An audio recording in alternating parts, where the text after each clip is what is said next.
Hello everyone, welcome to sqadia.com. My name is Saima Mushtaq and our today's topic of ENT is granulomatous diseases of nose.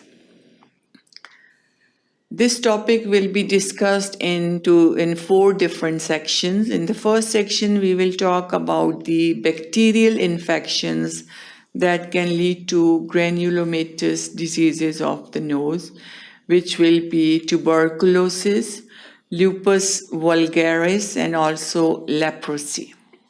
Then in the second section, we will talk about the rhinoscleroma and syphilis. What is rhinoscleroma? How the rhinoscleroma present? What are clinical features and how we diagnose rhinoscleroma?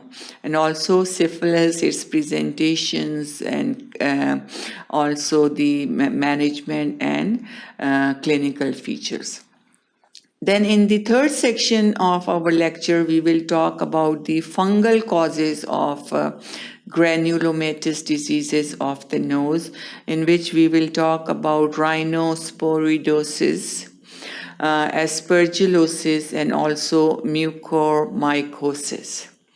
Then in the fourth and final section of our lecture, we will talk about some granulomas of unspecified, unknown etiology or causes, which include Wegener's granulomatosis, T-cell lymphoma, and also sarcoidosis. So all these different causes of granulomatous diseases of the nose will be discussed in our today's lecture. So to learn about this topic, keep watching sqadia.com.